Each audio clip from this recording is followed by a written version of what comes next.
Welcome to Expedition Networking, a special segment of the Networking RX podcast. I'm Frank Agan, founder and president of AmSpirit Business Connections, and your host for this program. For those of you who are familiar, on the Networking RX podcast, we share information and have conversations with experts, such as authors, researchers, and social scientists. And all of these programs are aimed at helping you learn how to become better at building professional relationships and understanding why they work. In this Expedition Networking segment, however, we're going to bring on successful entrepreneurs and unique professionals and explore their networking adventure and learn how they used relationships to create lasting success.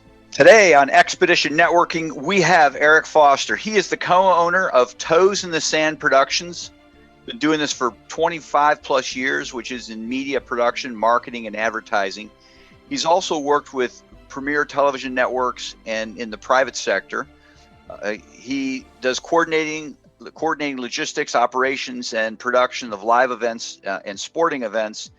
And as a showrunner, Eric currently oversees production of Weekend Getaway, which is a travel series on Unbounded TV.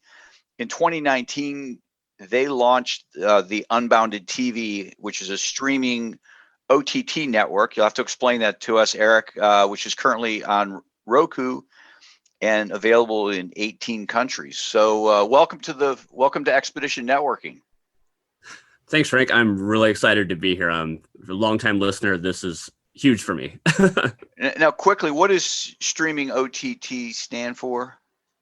So streaming OTT is, they could throw more acronyms into it. It's over-the-top television. Okay. Which basically how that works is all the media sits on a server on a cloud. Okay. And then when people log into like whichever channels you watch on TV, if you're using a Roku device or Apple TV or Fire, when you pull up that channel, that's now considered streaming OTT. Okay. And it pulls all that information you pull up whenever you click on a show or a program, and it comes out and starts streaming to your television. It's just sitting on a cloud, so it's on demand, which they would consider it's a VOD, so video on demand. Right. There's a lot of acronyms that's really confusing just to say it's not from a live broadcaster. It's on a cloud coming to your device on your TV. Gotcha. Okay. Well, we didn't come here to talk about that. We came here to talk about you and your journey. And, you have quite a background here with media production, marketing, advertising. Kind of take us through how that all came about. So fun story and I try to tell a lot of people that if you don't know exactly what you want to do in life, or you're not 100% sure, don't get stressed out. It will figure itself out. For me personally, I was a cook at the end of high school, and I just wanted to make Warren Miller ski movies, and I didn't want to smell like food. I started taking college night classes while I was in high school, and at the time I thought it was about money. So I went into international business with a Japanese emphasis. Turns out culturally we didn't get along, and so I made an agreement with the Japanese professor that I wouldn't move forward with my Japanese courses, and she would give me my A. So I changed my major 7 times. I went from international business with a Japanese emphasis, accounting, general business, biochem, geology, ecosystem management as a wildland firefighter for a couple seasons, and then went into visual communications, which was in short video and film production. When I went through that, I was like, let me see if this is actually something I want to do. But at the time, I still was a big skier before I was a snowboarder, and I wanted to make Warren Miller ski movies. Unfortunately, where I was, the heavy emphasis was news or advertising. And ironically, I didn't want either one of those. But graduating, I had an opportunity to possibly go to Australia to do underwater cinematography, or go to the Isle of Man, which is an island just south of England, and do Steadicam work there, which is a whole different, it's a contraption that holds a camera and use it for film. I ended up staying in the States and got a job working in advertising and marketing, which is something I never thought I would do. And I just wanted to make pretty pictures. Since then, I was fortunate enough to work with some large corporations and work my way up that now I know all the deep inner depths of brand management, advertising, the importance of having top of mind awareness. And that's something that we try to help out with a lot of smaller clients and medium-sized clients, is doing some brand management. And like with advertising, there's a lot of things you can't guarantee with it, because with TV and video, it's selling air. So there's no guaranteed if, hey, I buy this, you're going to get this. You can't guarantee that, but you can guarantee that if you don't do it, no one will know you're there. Right. So you're in Idaho. It's Coeur d'Alene. Is that correct? Did I say that? Coeur d'Alene. Yeah. I ended up moving up here in 2006. I went to work for a venture capitalist, and I worked there for a few years. I learned a ton from him, which was amazing. And then living in Coeur d'Alene, I was finishing up a film at the time. So I was here Monday through Friday. Friday, I would jump on the last flight out. I would fly down to Boise, edit all weekend on a film, and then take the last flight out Sunday to come back for 4 months. And once we got the film wrapped, I was up here and it's like, wait, it's kind of beautiful here. There's trees, there's a big lake, there's an airport 35 minutes away. This is now home base. Well, and for our listeners, Coeur d'Alene is, if you look at Idaho, there's the little narrow tip that leads up to Canada. You're 75, 80 miles from the Canadian border, maybe a little more. Yeah, we're just under 2 hours from the Canadian border. We're maybe 20 minutes from Washington, and then maybe 45 from Montana. So right, we're just kind of the tippy top of it. Now let's talk about some of these things. Weekend getaways, unbounded TV. How did you stumble into these? Were these all connections you made along the way? A lot of it with networking. One side, another part of my world is we handle logistics and operations for live television sports. So if you're watching a sporting event like a football game or a basketball game, we do the behind the scenes to make sure if there's any problems, the viewers at home never know. So we might be running around like chickens with their head cut off, but so everyone at home knows. Weekend Getaways was actually, I would say, probably the fourth or fifth series that we were in the process of producing.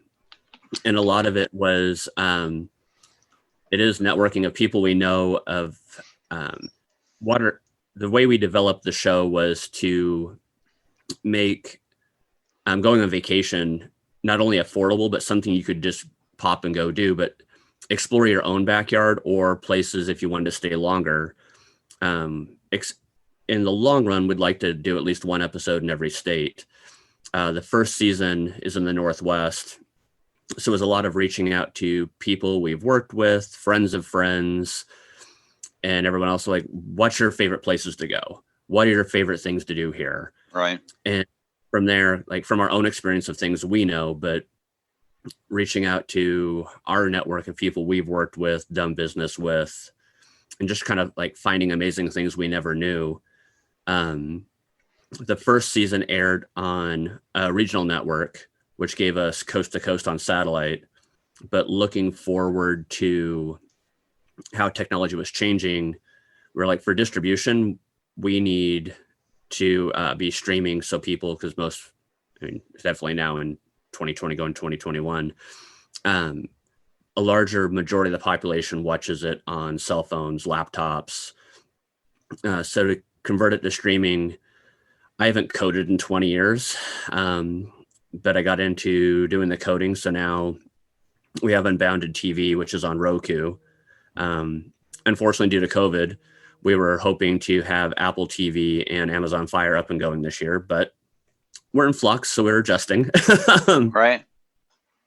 But with that, it's great that we now control our distribution, which allows everyone to watch it. And then we can also reach out to other content developers that are trying to get distribution, and we can put their content there also. And it's great that it allows us to be in 18 countries. So it's not just coast to coast.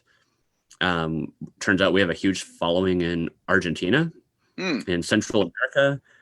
A lot of stuff over in, I want to say it's like Finland, Germany, and a few other countries in Europe, which I don't know how. I wish I did, but I appreciate it and love it and just say thank you.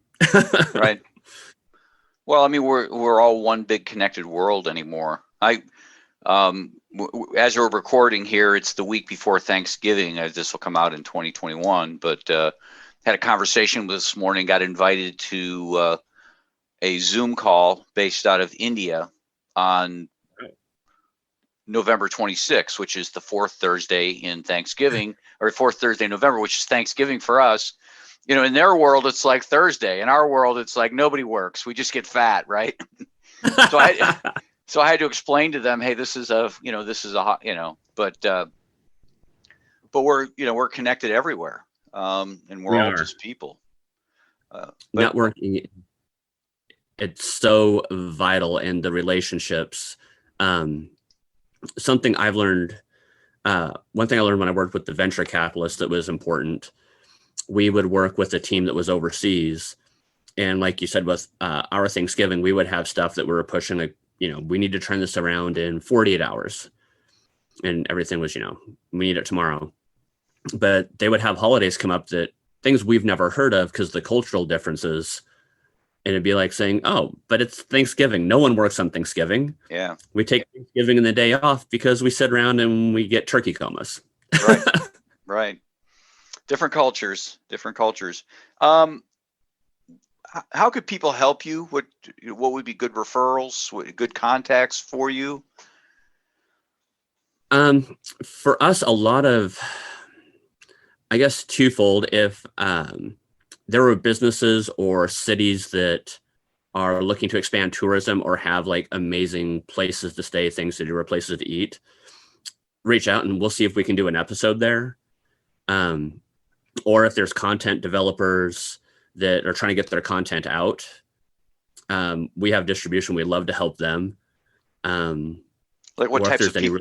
What types of people would those be? I get the city thing, and yeah, most cities have they've got their development people. The tourism. Yeah. To me, it's obvious. Maybe not for everybody. The business. What types of businesses would have content that? I mean, they all have content, but it probably. Go ahead. It'd probably be. It's a cross between, and where technology is going, which makes it amazing. You can do a lot more with a lot less. So if people have content they want to get out there, we can host that for them. Or if there's creatives out there that, something we struggled with for probably 4 or 5 years when we were first developing different series, was traditionally the old model, which is now 2 decades old. You would either work for a studio or you would work for a network, and you would pitch the shows, create a pilot, hope it works. You can still do that. Everything's scaling down. Right. It's just a really big budget show. But now people are like, something they're passionate about or creating great ideas. Well, then you have that, but how do you share it with the world and do something just beyond YouTube? Okay. And that's where our networks and our distribution really comes in to help spread that. Best way for people to get a hold of you, I've got your email, eric@toesinthesandproductions.com. That'd be the best thing to put in the show notes and have people reach out to you. Okay. Or do some. Go ahead. Say a story that a good lesson to learn from something that I should know better about. When we first formed the company with my business partner, we thought, what would be something we both would do in Coeur d'Alene that would work for both of us. So there's a big lake here. There's not a sandy beach. I wish it was, but it's a mountain lake, so it's all rocky. but if we could, we would have our toes in the sand and we'd have a drink on the beach. So we did Toes in the Sand Productions, and we filed the LLC. We bought the domain, got all the social media. I have a huge background in brand marketing. What we didn't realize is I went to send the first email. That email address is ridiculous. It's dumb. When it's like, oh, well, the first thing you do is you drop your company name into an acronym. We can't drop Toes in the Sand into an acronym because we just can't. So we usually tell the story to people. They get a really good laugh about it and be like, nope, you can't. And I'm like, well, yeah. And it's turned out really beneficial for us. We tell the story, people laugh. It's easier to remember after that. Gotcha. That is funny. That's cute.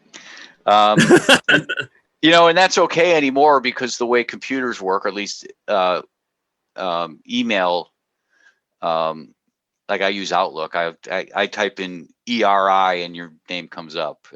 Right. So it makes it easy. Some fun questions for you. I think I know the answer. Well, I mean, you're a skier. What do you do when you're not working? Skiing, hiking? I do a lot. I realize, and it's taken me a long time to realize this. I don't like to be bored, and I have more energy than most people. So if I'm not working, I do a lot of running. I used to do a lot of adventure races, marathons, half marathons. I go hiking a lot. I used to fly fish, but I haven't gone fishing in years. I have all the gear. I ski, I snowboard, I snowshoe. I like to stay busy and active. While we were producing the series, skydiving was cool. Scary, but cool. Yeah, I'm pretty much an outdoor person. I like, but I still do projects inside too. So it's just trying to find a balance between reading, coding, watching movies, and yeah, I do a lot. All right, one more fun question. If you won $1 million in the lottery, how would you invest it in your business? And that's the rule. No retiring, no paying down debt. You have to invest it in your business. What would it be? Oh, definitely. That's for everyone that says they would retire, I definitely wouldn't. I would get too bored too fast. Right. For $1 million, I would probably take that. I would bring on some additional contractors, just to help support some people to keep them working and expand more projects. I would bring on a few more teams of people and just keep growing things. And ideas we have to produce are like, oh, we have to wait for that until we have the budget.